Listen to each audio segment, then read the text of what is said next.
Thank you very much for the introduction, and thanks for having me. My name's Stefan. I'm a product manager in Google Analytics. I worked with Google for a bit more than 4 years now, and I'm based out of our Mountain View office in California, our Googleplex campus. We have a lot of really interesting things today, and I want to give a big shout out to the organizers here, because even I could understand all these amazing things, because we have two ladies in the back here who are translating, which is really awesome. And so thanks a lot to the organizers for setting everything up so you guys can understand me and I can understand the speakers. And one of the things that stuck with me was in the very first presentation, the beginning of the day, Fernando talked about what marketing is really all about. Marketing is about understanding people's lives. And that's really something that goes down to the core of what marketing is all about. So when we try and think about how we can use data to make decisions that help us drive business value, first and foremost, we need to understand what it is that influences consumer behavior. And that's where Google Analytics comes in. That's where all these other 1,800 data solutions come in, to collect all the data that's necessary to put your businesses in a position to understand consumer behavior. And a little part of that, a little sliver of that big map of logos that we have seen from Danielle's presentation earlier is about attribution.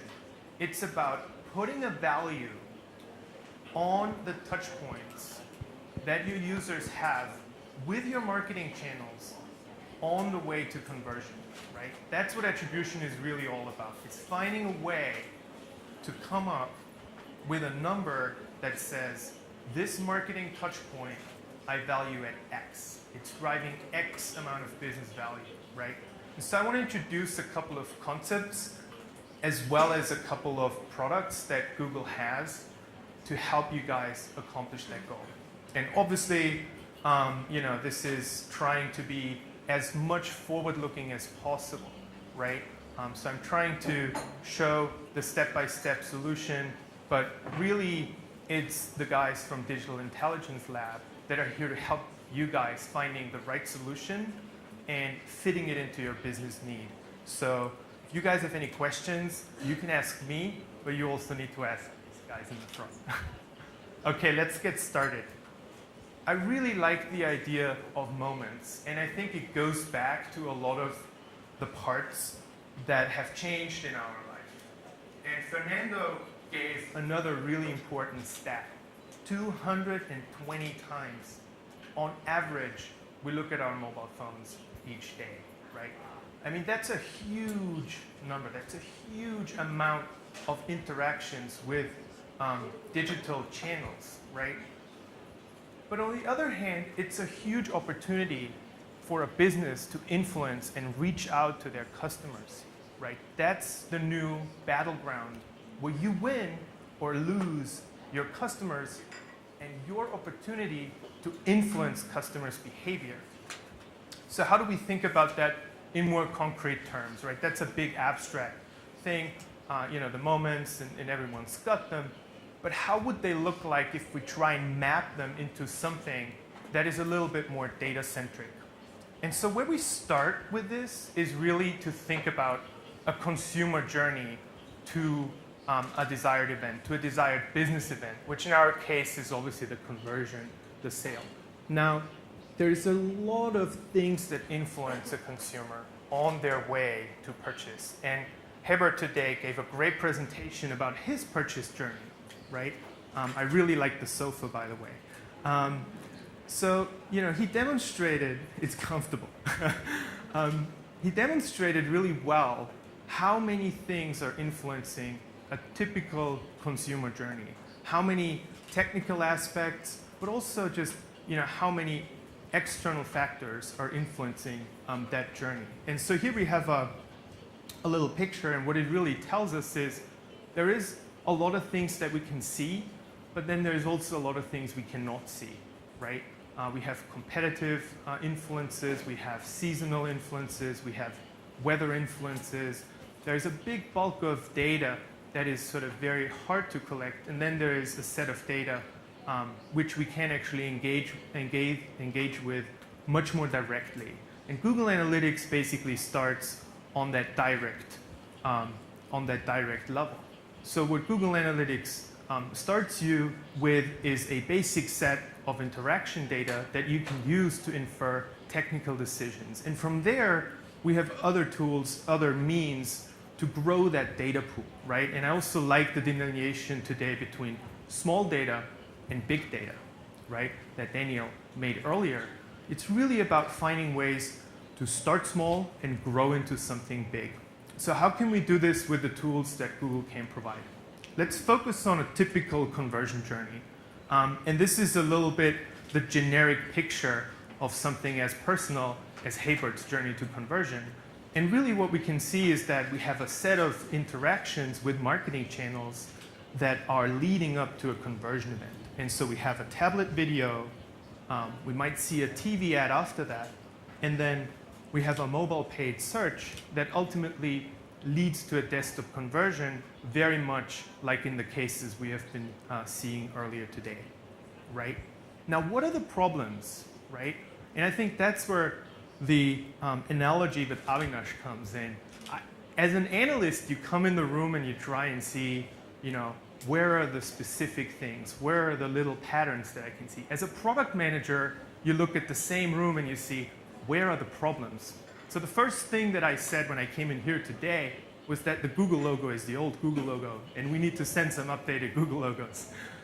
Similar to this path, when I look at this path, as a product manager, what I see 4 large problems. Challenges. The first one is, how can we actually value all these touch points, right? And that's a problem class in itself, and I'll go into more detail of what that means to us. The second one is a really obvious one and a really big one, which is the cross-device problem. Clients transition between devices more and more, which is just sort of a technical difficulty in terms of tying together those interaction touch points. And another one that we see here in this simplification is obviously the effect of offline media. I mentioned before, there is things that are harder to track: competition, seasonality, weather effects. But offline media, meaning the media channels in your portfolio, which is not, sort of by definition digital media channels, those should be a possibility for you to factor into that equation. And we're going to look into more details and what kind of offerings we have there to help the market. And the fourth area, and I really sort of combines all these, is data integration. Data integration is probably more an umbrella term for all of these things together. And even there, we have great abilities to help as our offerings in Google grow and have been growing so strongly, to make it simpler and easier to have data transition between the various silos and make it available in a more centralized fashion. So let's step right in. Problem number 1, challenge number 1, valuing all touch points.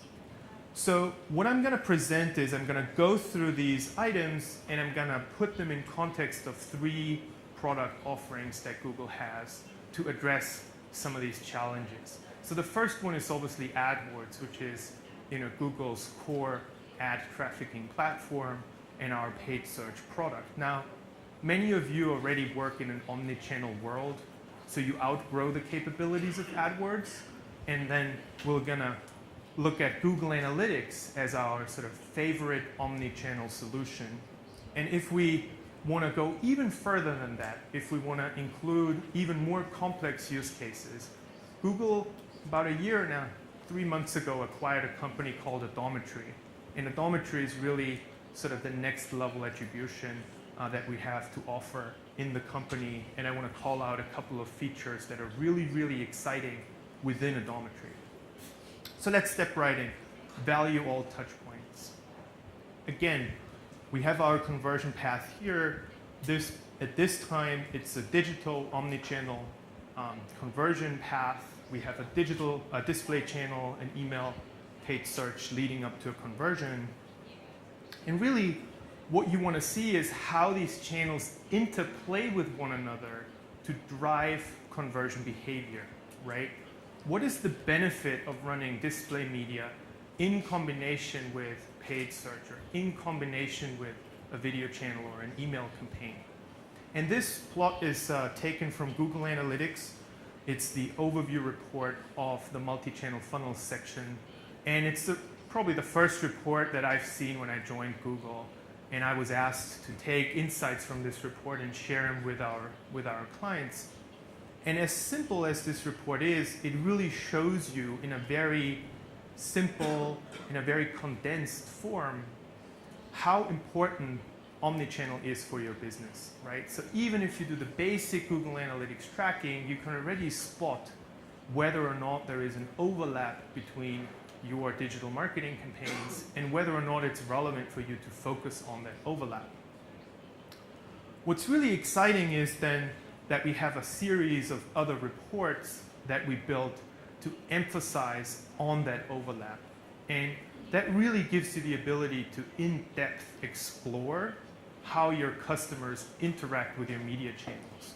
Probably reports you're all very familiar with, but nonetheless, a couple of years ago, have been brand new metrics. Assist metrics, for instance, which show you which marketing channels are helping you to finalize and drive the final conversion before the last touch point, right? Those are really, really important and incredibly insightful to look at. It could be so easy to throw away all the data but the last touch point, right? And just focus on that final step. But in fact, assist metrics can show you and quantify for you with real data how important it is to have preceding marketing channels that engage with your users and bring them forward in their journey to conversion. Path length and time lag reports, they are fundamental, right? They're really, really going down to the core of what path analysis is all about. Every business has different journeys to conversion, different time lengths of interaction, different purchase cycles. And I'm sure when Hebert showed us his examples about purchasing a phone versus purchasing a couch, one journey took longer than the other. One journey included more touch points than the other. And one of the examples that he gave, which was great, is that one purchase journey even included to stop the online research and start an offline research at one point. And I think it's really important to focus on these metrics. And then our top path report, which is basically the one that allows you to drill in and see all the individual pieces that play together in the journey to conversion.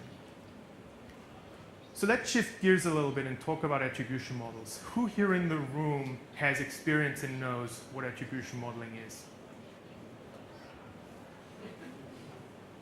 Okay, that's good. I'll take that as about 90%.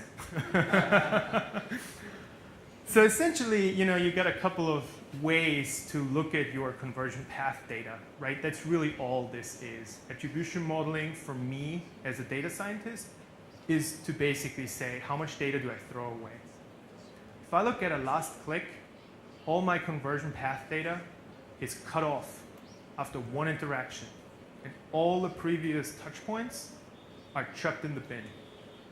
That's what you essentially base your decisions on.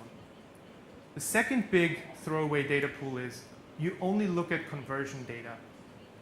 Now this is really important. You only look at people who check out. If you have a 2% conversion rate on your website, you're doing really, really well. If you use a rules-based attribution model, you're throwing away 98% of your data. That is not the way that your analysis is presented to your leadership. If it was, your leadership would question the use of your attribution model. So, how can we actually move all of this into an area where we can process more data in a more automated way and in a more meaningful way? And the answer to that is data-driven attribution. Now, Attribution is complicated, you know, and there's definitely not a silver bullet here that will fit everyone. But where we can start is to say, why do we stop throwing away a lot of data? Why don't we take the burden away and really try and come up with a smart way to make good use of that data? And that's how we designed data-driven attribution in Google Analytics Premium. And I'm calling this out because algorithmic attribution or data-driven attribution is something that is growing and that we'll see more and more in Google attribution products, right? And so how does it work? How do we actually make use of more data? How is it actually smarter than what rules-based attribution does? And I want to show this with a very simplified example. So here we have our converting path data. And what we can do now with these path structures, right?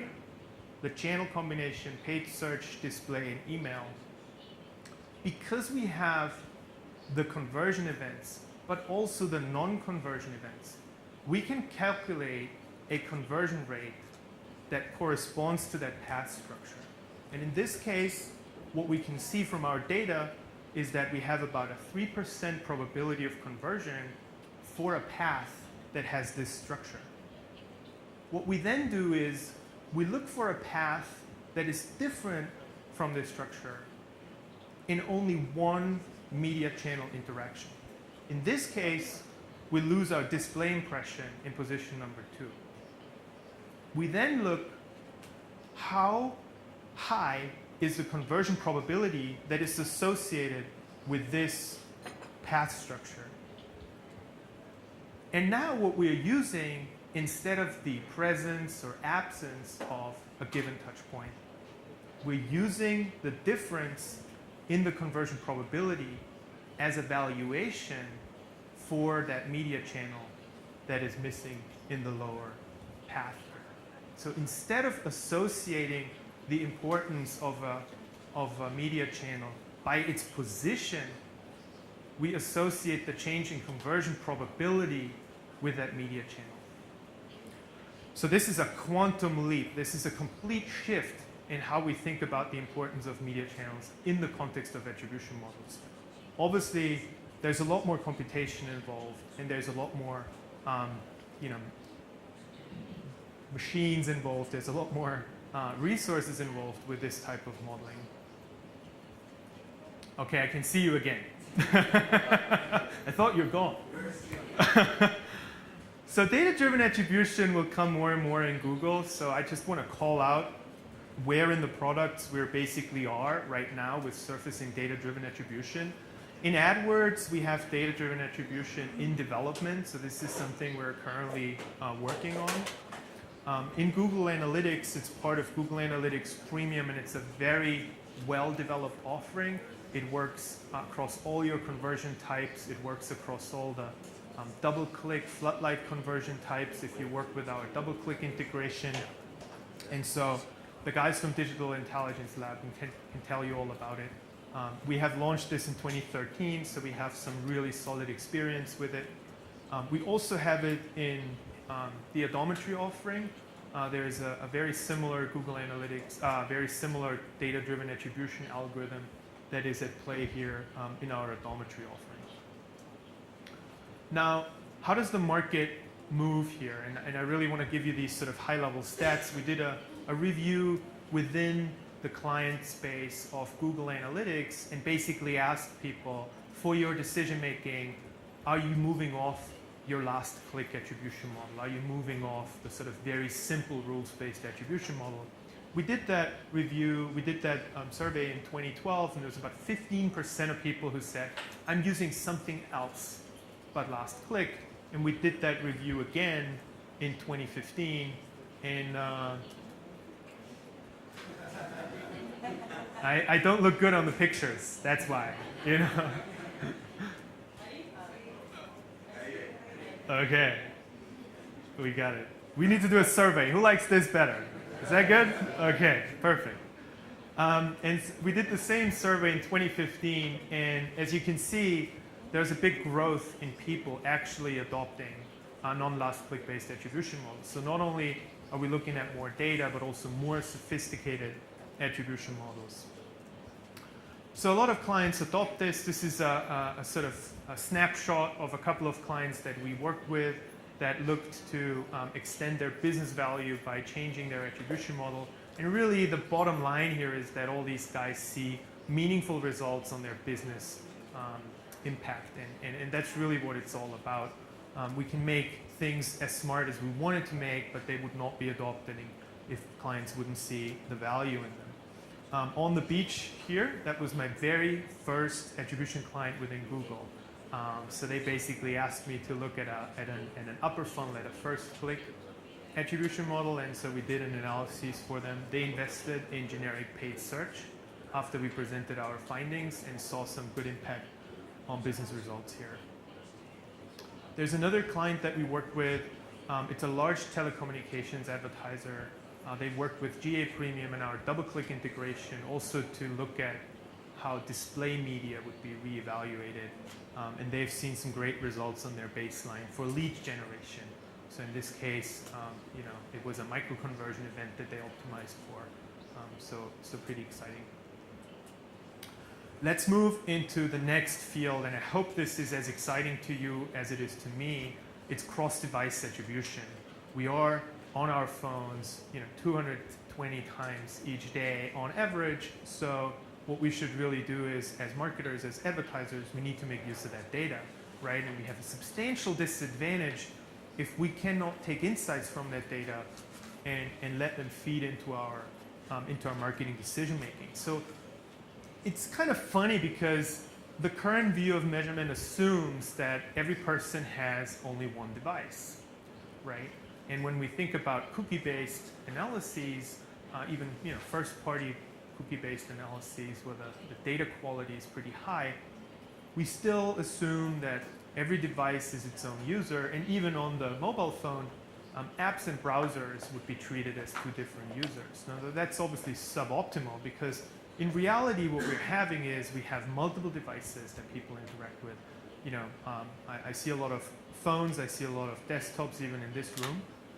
There's also, the interaction with TV where you can consume digital media.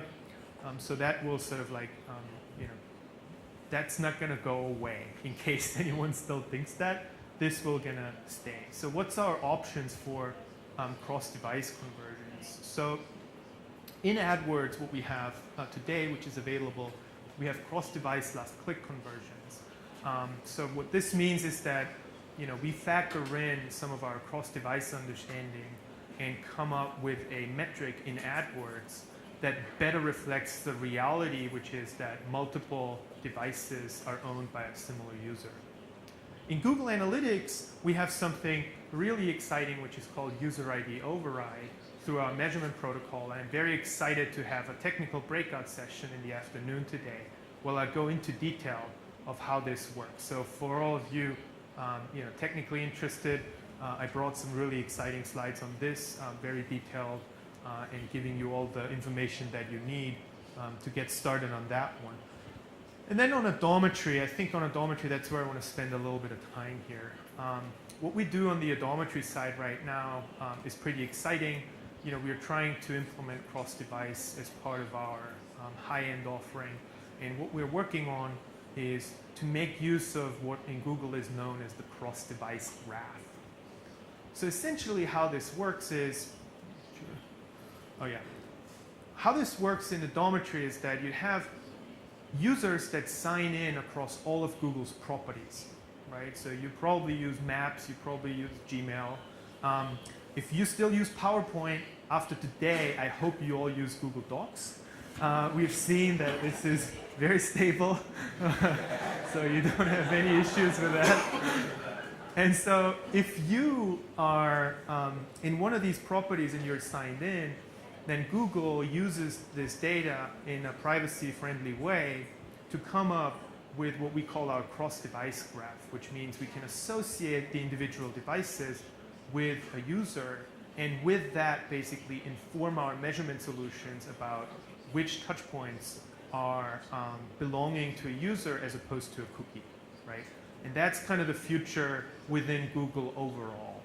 So Google wants to make it very easy for you guys to see metrics that are relevant on a user level.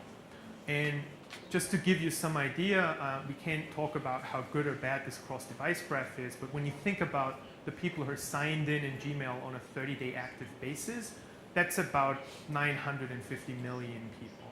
If you look at Maps, who's signed in, who's 30-day active, that's about 1.3 billion people, right? So yes, we're not a walled garden. We're not as complete as solutions which require you to sign in, but we're definitely having a huge reach across multiple properties. So there is a lot of beef behind that data pool. So in Google Analytics, that's just an example of how cross-device reporting will look for you. So you can see a similar picture here that we saw earlier about our omnichannels. How do channels play together? What we can see here is how devices play together on the way to conversion. And one of the views that this picture immediately shows is that there is a meaningful overlap between desktop conversions and mobile devices. And I think, Hebert did another, in his examples, basically showed that you start on the mobile device, but then at some point you might switch over to the desktop, you might check out on the desktop, which is an important and valuable piece to capture. And you would miss that if it wasn't on a user ID. So again, here we have the sort of generic way that we think about this for the Google products, especially for odometry, where we take the Google cross-device graph and have that inform our data pool on the attribution side. Again, we have a broad reach across devices. It will provide you a much more accurate measurement. And we really try to have a consumer-friendly approach by allowing users to opt out. So Google's main way of dealing with that from a privacy point of view is basically allowing users to give us their vote as to whether they want to be part of that data pool or they don't. And this is an example from our odometry reporting.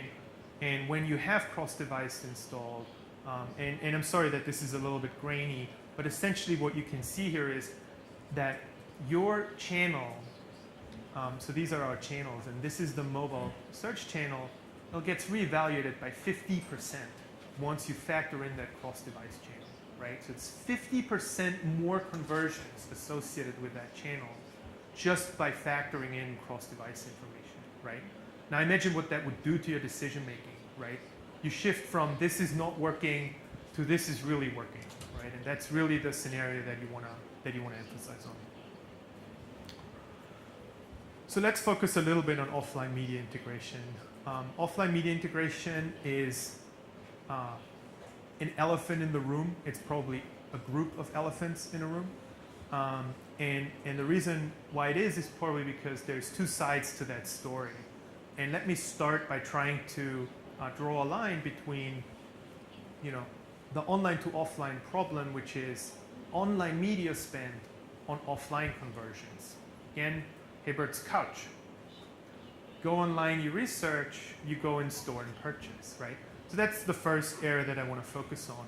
And then the second area is basically offline media interactions on your conversion behavior, right? Your TV spend, your radio spend, spend that basically goes through a channel that can't be tracked by what's the standard tracking method in the digital world.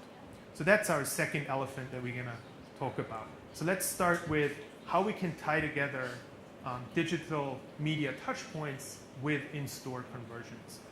So the reality is that it's about 50% of users who are in store, who purchase in store, get influenced by online media, do some form of research prior to walking up to the store, have some form of digital interaction before they actually go and make an offline purchase decision. And again, this ratio is also growing over time.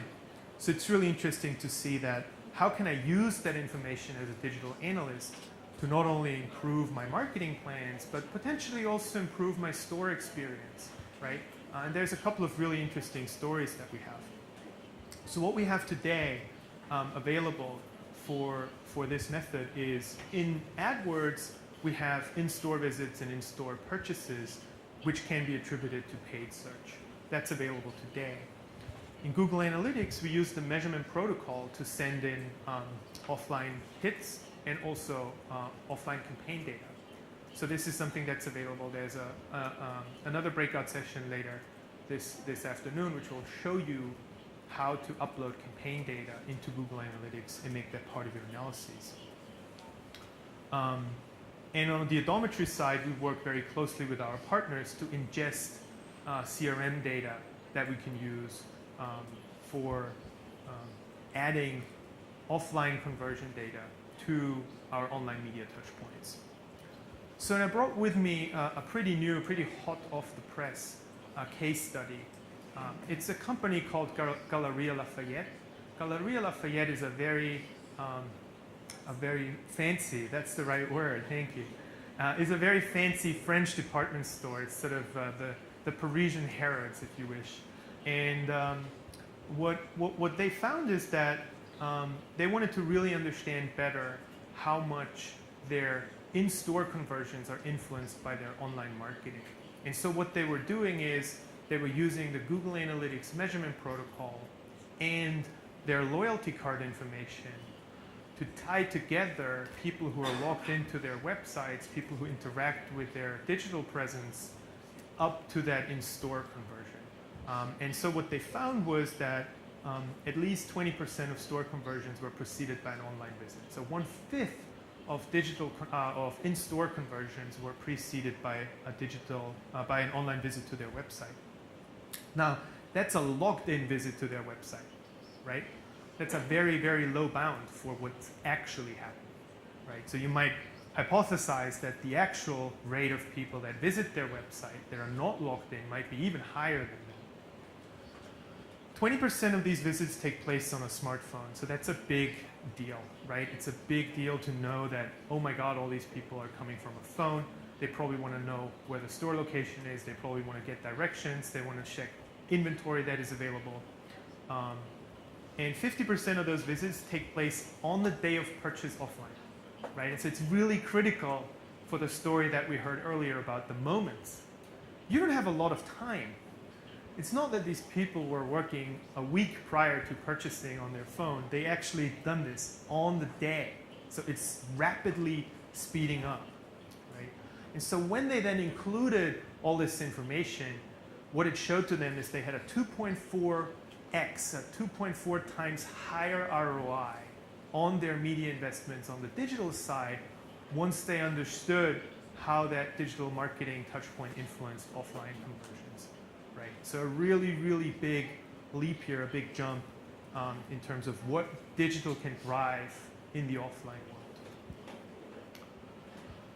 So let's jump to the offline to online use case. And this really is about taking your offline media channels and making them part of your online story.